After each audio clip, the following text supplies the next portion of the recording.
Welcome back to the capital market. The Chartered Institute of Stockbrokers is bracing up for its annual summit where market competitiveness will be brought to the fore. As part of the awareness strategies for the conference, the body visited the stock exchange on Friday to intimate traders with details. Channels TV's business producer, Templar Shaju, speaks with the chairperson organizing committee, Abiola Adekoya, who drills down into the focus of the forum. Okay, so the real essence of the visit today is really to share with our, other colleagues in the industry what we're planning for them for the conference.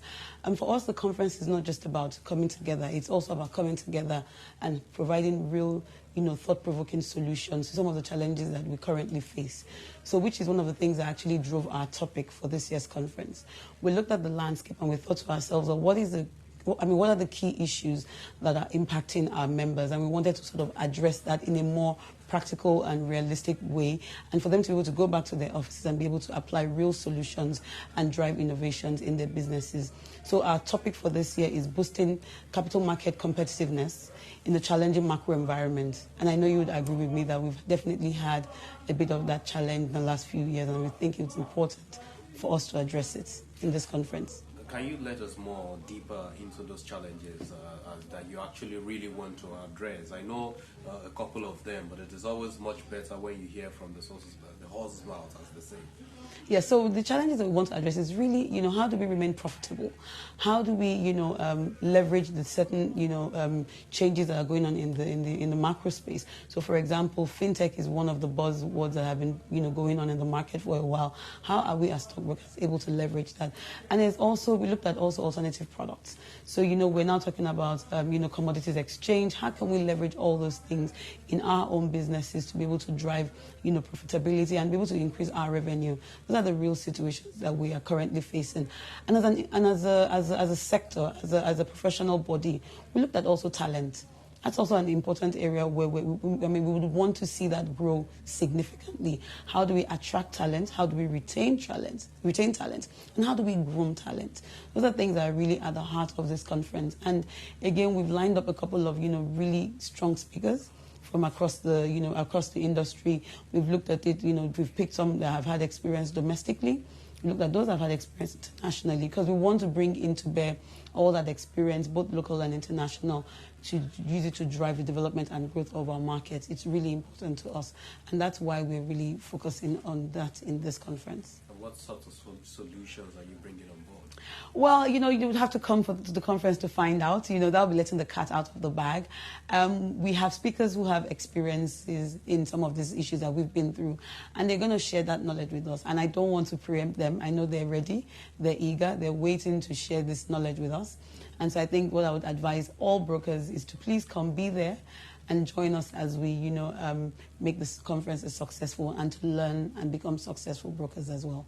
So you hinted about derivatives earlier. Fintech is a major area as well.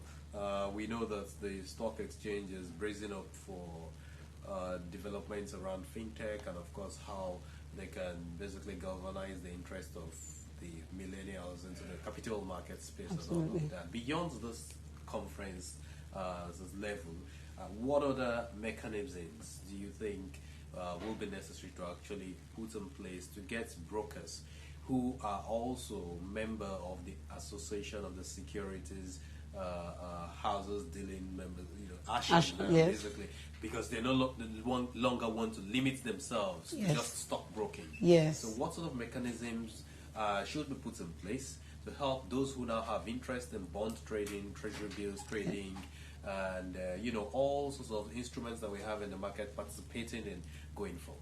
So one of the mechanisms is one of the things that we're doing currently, which is really the conference. So the conference provides the first level of the conversation.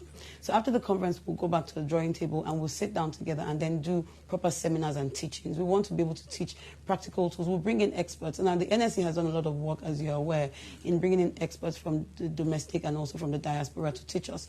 But again, we need to make it more practical. We also need to get involved with service providers for some of this technology, because not all the technology is available locally. We need to build some. And, the knowledge of building technology is really with us. We are the ones that know what's on ground. we know what the users want, we know what the end users desire, and together, if we're able to marry that information, we can come up with a product that is definitely going to be transforming for the capital market. So it's really a combination of many things. But the first step, as I've mentioned, is our conference. Once we do the conference, we're going back to the drawing board again, and also to now break it up. The lessons we learn in the conference, we need to break it up. We need to distill it in more manageable bite-sized portions. We need to take the broker community and start teaching them, okay, this is how we need to do this. This is the next step we need to take on board. And by doing that, we can then see the transformation and the change that we really, truly want. So what's for you is the future of the capital market in Nigeria, given the fact that, yes, the Commodities and Futures Exchange, the Lagos Commodities and Futures Exchange is already in place. We're here to have traders, really participating there.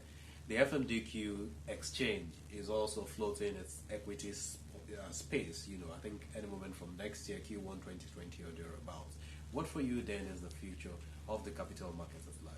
You've answered the question. I mean, when you see people look at our market and decide to set up, another exchange, that already tells you the future is good.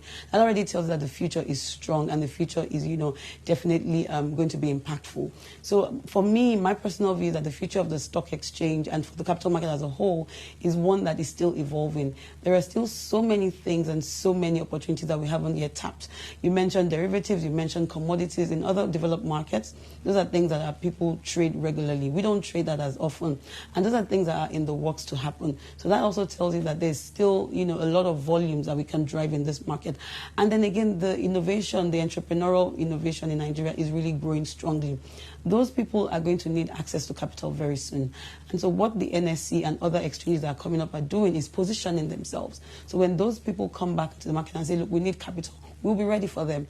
If you want to, raise capital, you have a commodities platform that you're into commodities, we can assist you because now we understand it. On the fintech side, like I said, we're going into that space as well, meaning that we can actually bring you on board on our journey. So I think for me, it's really, I think the sky is the limit. I don't think we've even scratched the surface. I think we've spent a long time, doing certain things well, and we've mastered that. But there's now time for us to change and to evolve. So I think there's a lot of evolution in our future. There's a lot of changes in our future. I need to learn more skills. My colleagues as well also need to learn more skills. And I think we're willing, we're ready. And I think, the conference is the way to go. So if you want to learn any of these things, you must join us. So on a final note, do you think this market has enough liquidity for this sort of expansion that we're experiencing that is looming at this point in time? So liquidity is a function of funds. Money goes where it's needed, right? Money goes where it knows that it's going to be able to get some return. Now, so liquidity you will not get liquidity if there's no sort of return that the owner of the liquidity, capital feels that he would get. So I think that there is liquidity in Nigeria, first of all. And what we need to do is find a way to bring that liquidity to us. And that is what innovation drives. Liquidity is available in Nigeria. You see businesses open up regularly every day. Nigerians are in the top Forbes list. And, we see more wealthy Nigerians coming up. So clearly means that there's some liquidity out there. There's capital out there. We just need to channel that capital to us.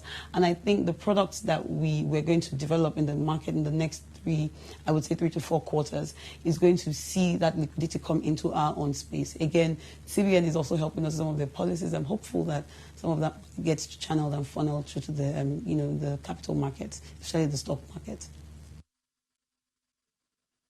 Well, that is on the show tonight. Thank you for watching. I'm Edidiong Iwangi.